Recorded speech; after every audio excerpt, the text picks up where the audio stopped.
Everything I believed about myself and life, I came to learn was a lie.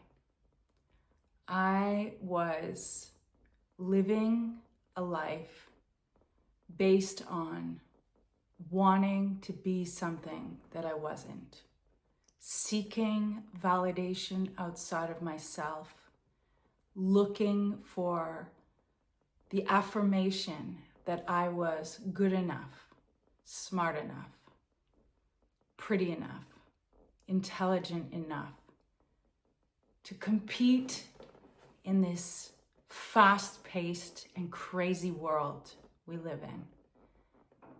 And I was trying to fight against the current, trying to find the way to prove my worth, to prove I was valuable. I was looking to be told that what I was, what I did, what I said, and who I was good enough. To be accepted, to be loved, and it was all a lie. I've been an artist and a mystical seeker for my entire life. I began my spiritual journey when I was 15 years old. When I didn't want to live, I had a psychedelic experience that showed me another world, showed me that this life, the physical reality we inhabit, was only one part of the story that we had been told was reality. It made me realize that there was unlimited possibilities. It made me realize that there was this whole other energetic world, spiritual world that was available if I could just stop and see it and experience it. I was somewhat enlightened at that time. I felt ecstasy and bliss on a daily basis. I loved who I was for the first time in my life because I knew that I was perfect just as I was, because I was a piece of God, because God lived within me, and because I was created. And therefore, I had a role to play.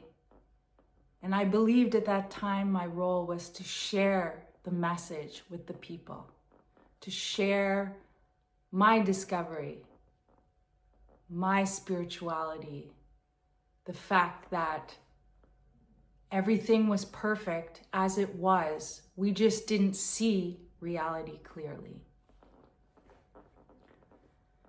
This was a blissful period of my life where I enjoyed discovering what about myself was beautiful. For many, many years, I thought I was extremely ugly. I hid myself in oversized clothes.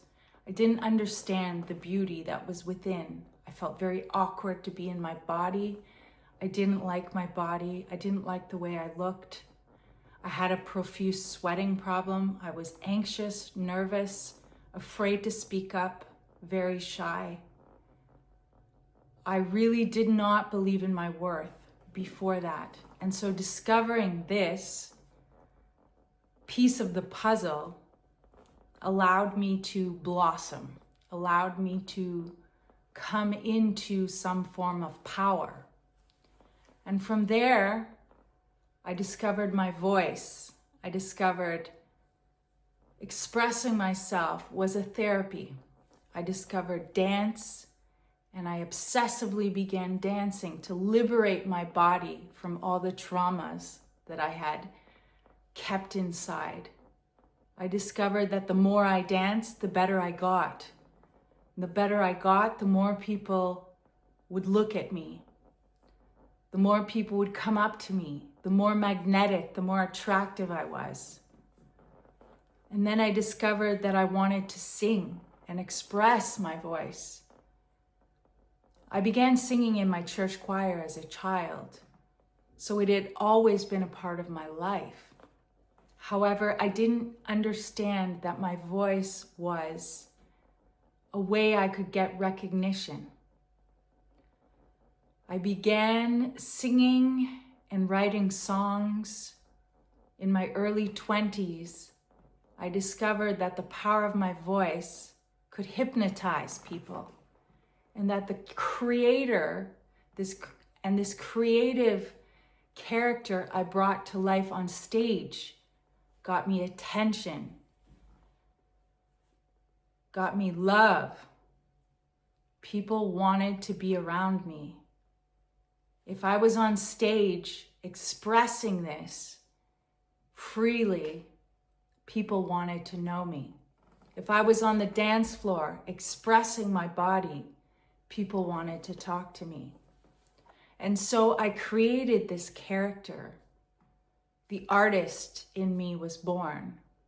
And along with her came the seductress, because I also discovered my sexual power. And I discovered that by using my body and my voice, I was all of a sudden sexually attractive, which gave me a power that I didn't know I had had before. So I began using this energy to get the attention, to get the love that I was desperately seeking. I created this character, which I pursued for most of my life. In fact, 30 years of my life. I considered myself an artist. That was my identity. I was proud to be able to explore these deep emotional states and express them through songwriting, through dance, through poetry. I was proud I could be different, that I could express it in my own unique way. And this would get me attention. This would get me opportunities. People would want to know me. They would want to hire me. They would want to book me. They would want to work with me. They all saw something in me that was valuable. And so I believed I needed to pursue this. I needed to express this deep emotional landscape, this complexity that I had felt within me for all of my life. What I didn't realize was that this was actually a trauma. This was a trauma revealing itself and healing itself.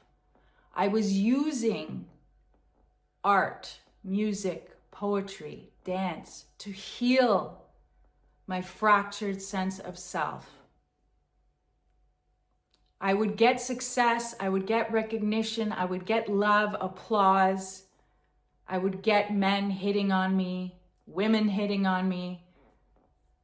But as soon as I would share something with the world and I would get no response, or I would get a little response, I would go into a despair. What have I done wrong? Maybe I'm not good enough. Maybe I need to try harder. Maybe I need to sing better. Maybe I need to be sexier. Maybe I need to look better. What can I do to maintain this image? What can I do to maintain this power?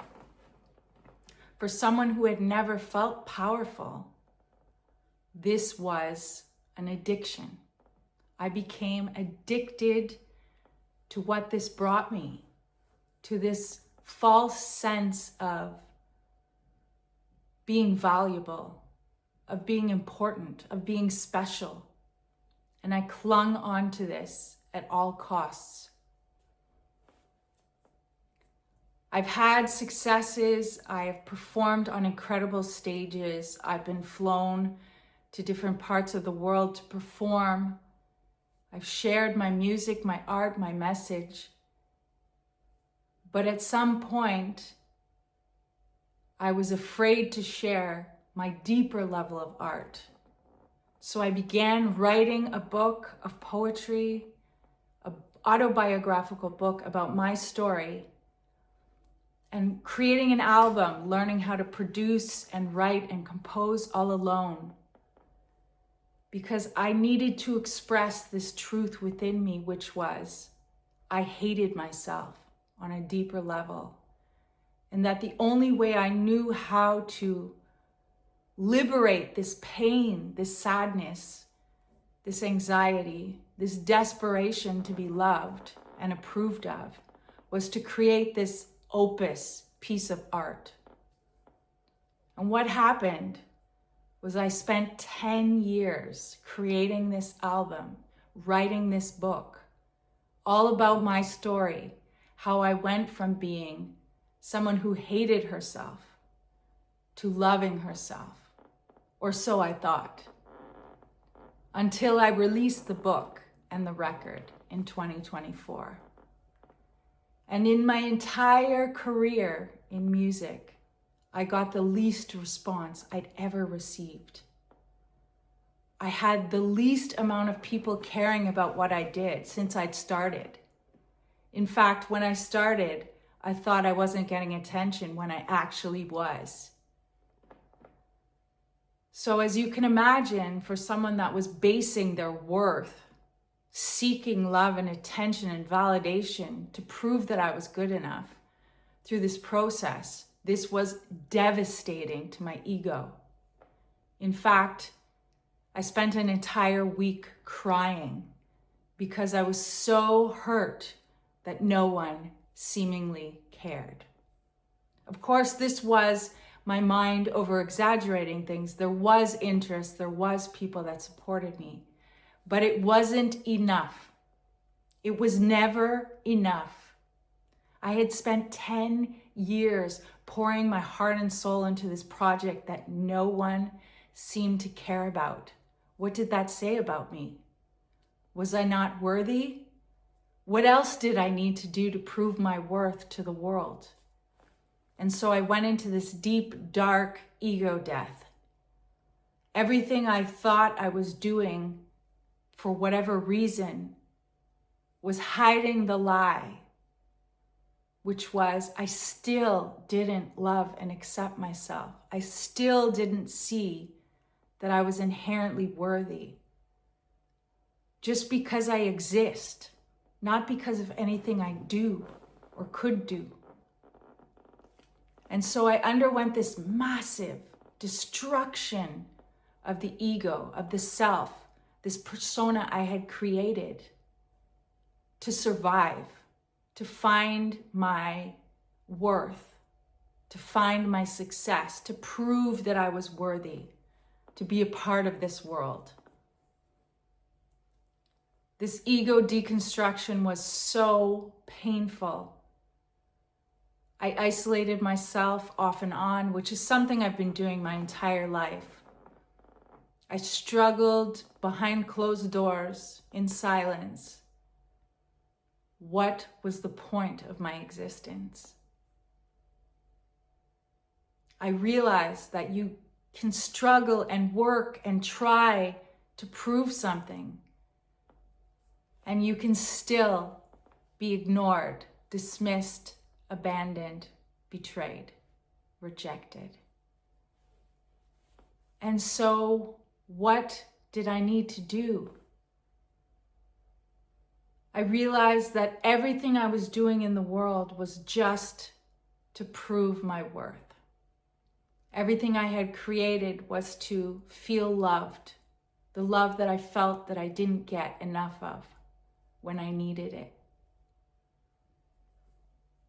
This journey brought me through a whole chapter of spiritual exploration and development, which is the subject of another video, which is another 30 years of wisdom and learning that I'd love to share with you.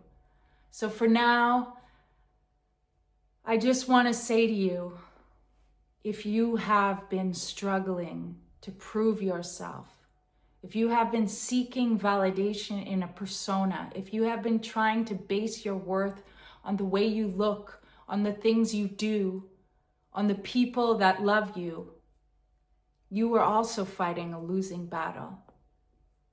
One where you ultimately come face to face with a deep truth. And that truth is, you are enough. You always have been. And your self-worth is inherent because you exist. There is nothing you could do or not do that would take away the fact that because you exist, you are worthwhile. So this is my personal message of solidarity to all of us recovering, addicts to praise, to external validation, to seeking from another what we can only find within ourselves. I'm so glad you're here with me today on this journey, and I'll be sharing much more very soon.